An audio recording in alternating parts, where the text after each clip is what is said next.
Hi there folks, Borislav 24/7 here with another Days Gone Horde series video where I focus all my attention on one specific horde.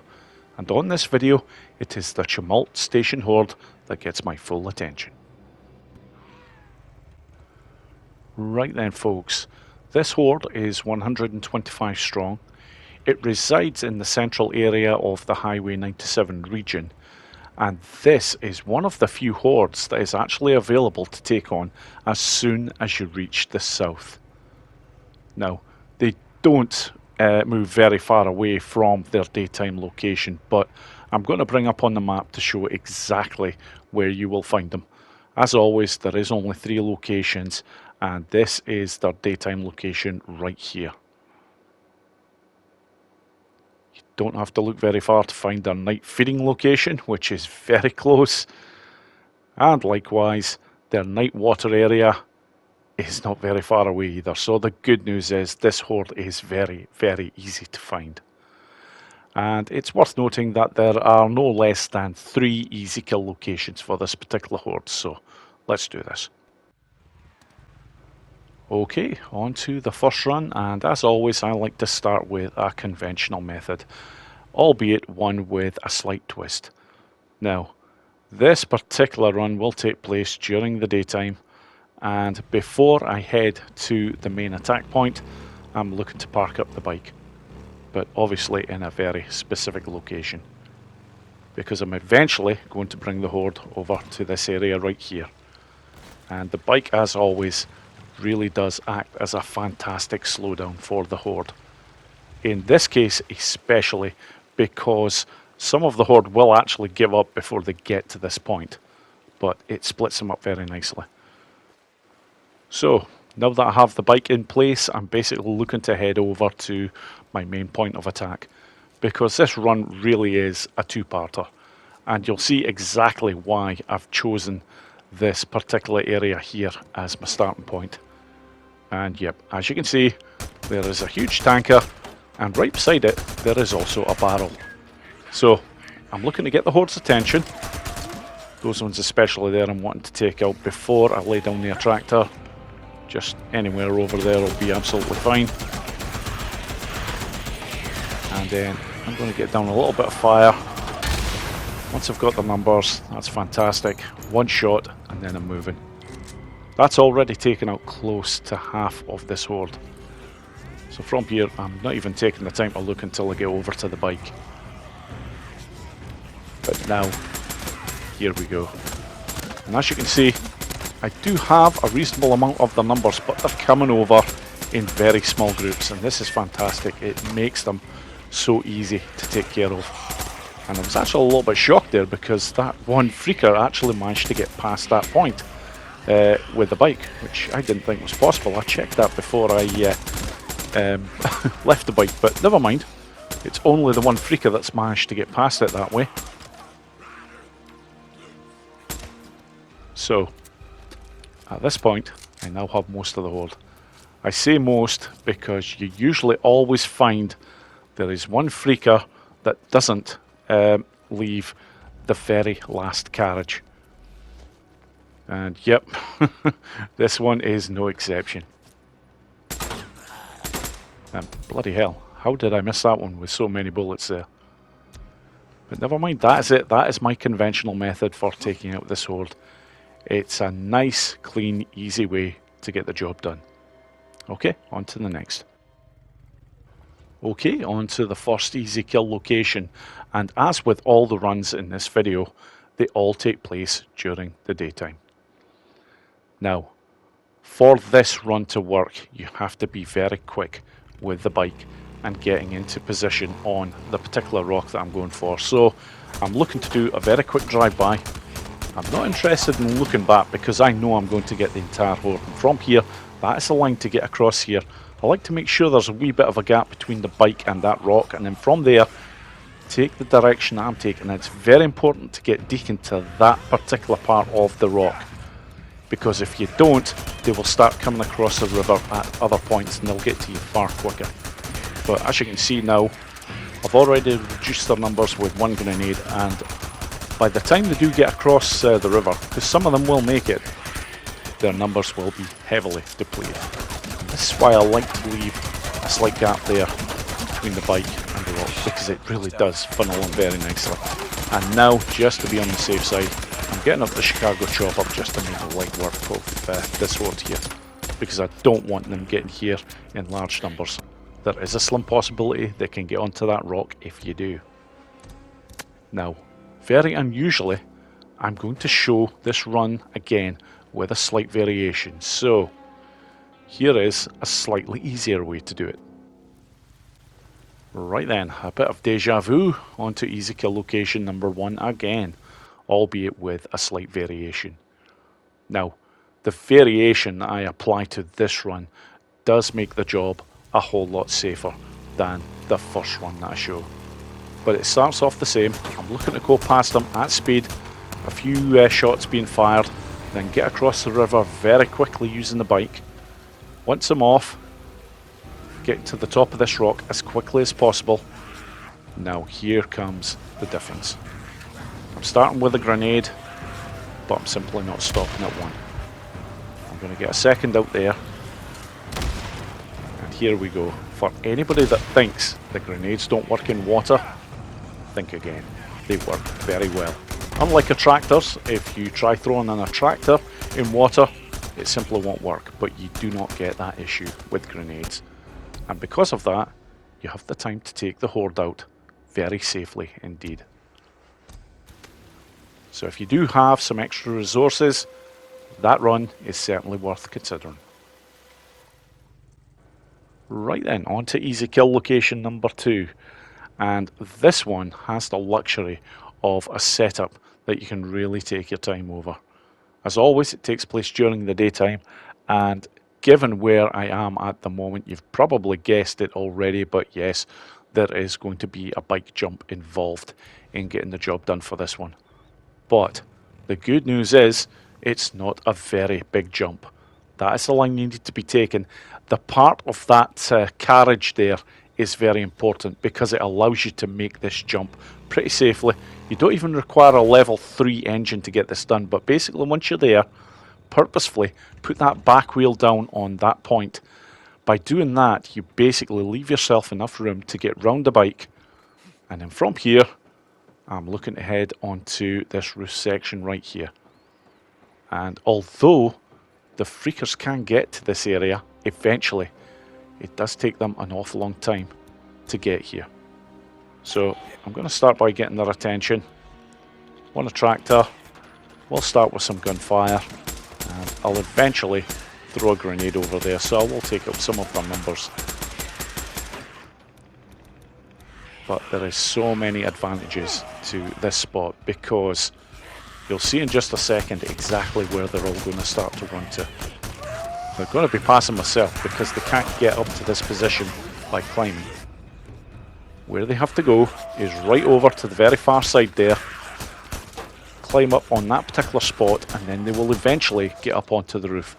But they do this very slowly, so you really do have time to take them out very easily.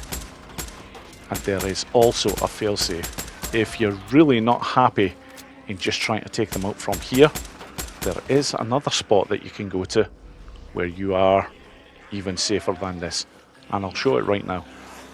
I just basically need to move up this roof section so that I can get Deacon sprinting. That's important, and then do a dive roll, and you get onto this section right here. And from here, especially because of the size of this horde, I am now untouchable. There will not be one freaker that will get near me. So it really is now just a case of cleaning up the last of this horde. As you can see, some of them aren't even that sure where I am. I will take the time to take out some of these runners here with focus.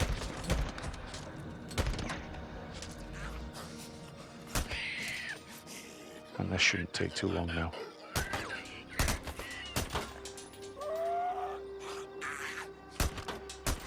So basically folks, the hardest part of this particular run is just getting that bike jump right.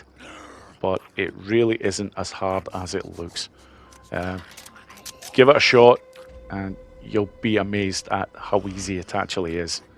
You You don't require a great deal of speed. So although I have a level 3 engine on my bike, you can do it with a level 1. It really, speed is not your primary concern. You just have to make sure that your line is correct. Now, yeah, at this point I've actually lost that last freaker. There we go. And that's it. That is the CHEMULT Station Horde, taken out with a very unusual kill location indeed. Okay, on to the next. Right then, on to the last easy kill location for the CHEMULT Station Horde, and as always it takes place during the daytime. Now, this one is similar to easy kill location number 1 in the fact that I have to do a drive-by in order to get their attention.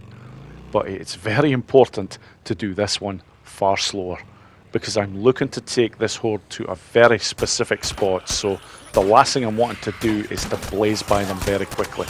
I want to make sure that I have got their numbers. And this is the route that I'm taking to get to where I need to be. Worth noting, this easy kill location I've actually used with the CHEMULT mission horde, which was 300 strong. But it works fantastically for this one, especially as they're only 125. So you don't get half the problems that you would with the CHEMULT mission horde. And basically, once I've got them here, I'm just going to take them out very quickly with 2 napalm molotovs and a little bit of gunplay. And that will do the job. As I mentioned in my other video, when you get them to this location here, they congregate so well that you really do get maximum value for your napalm molotovs.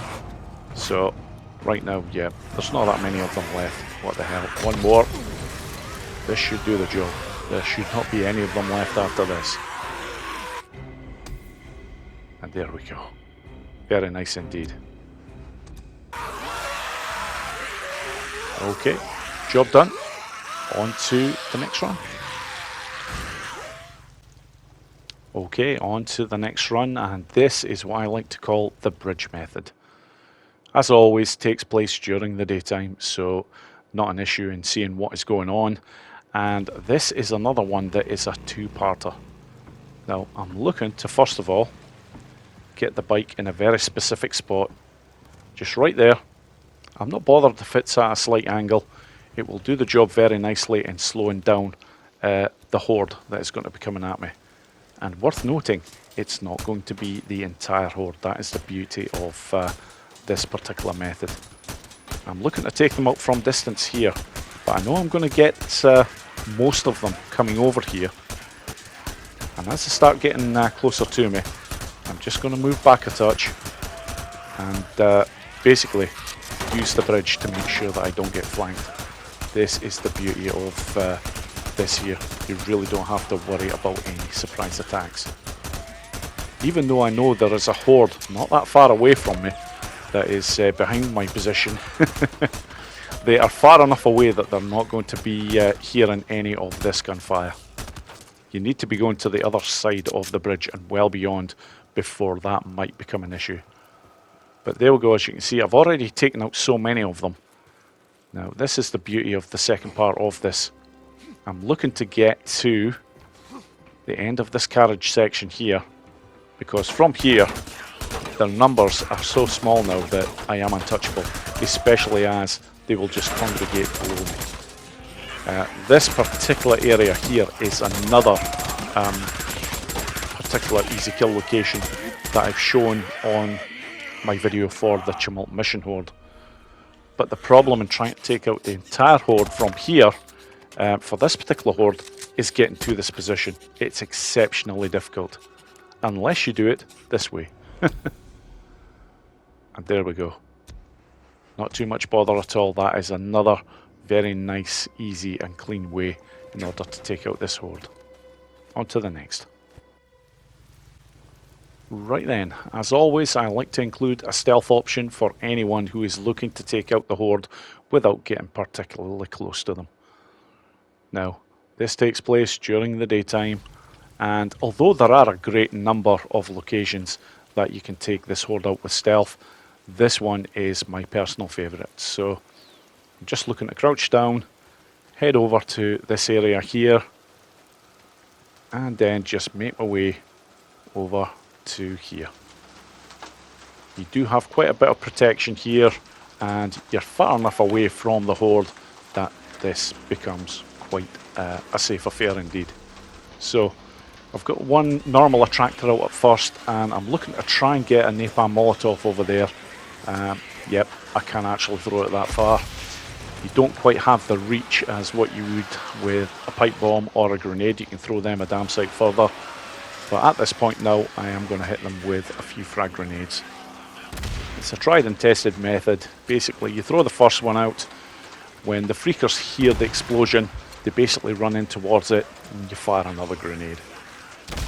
This will take the numbers down significantly. I'll maybe get away with one more here. Yeah, that one didn't really do that much good because the horde now is starting to wander. So, need to get an attractor bomb into play here. And you know what, just for the hell of it, I'm going to follow it up with a pipe bomb. There can't be that many left now. Oh, would you Adam and Eve it? There's one left. Okay, this won't take long. And there we go. If you're looking for a nice, easy, safe stealth option to get the job done, this is not a bad way of going about it. Okay, on to the final run. Right then, for my last run, I'm going to go with a quick method. As always, this is just a bit of fun. I'm not really too worried about how much I use in the way of resources. I'm just looking to take out this horde quickly. So, this is how it's going to go down. I'm going to hit them hard with 3 grenades right from the start, and then I'm going to go to my tried and tested proximity bombs. I love taking out the horde with these bad boys. Bit dangerous, but definitely worth it for the results. So after those, I'm just looking to hit them hard with some gunplay here. And yeah, just about done. It's not going to be that one. There is always 1 or 2 freakers left in that very back carriage. And there they are, there's 2 of them.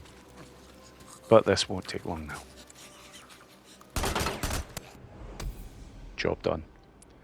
And that, folks, is the CHEMULT Station Horde well and truly taken care of.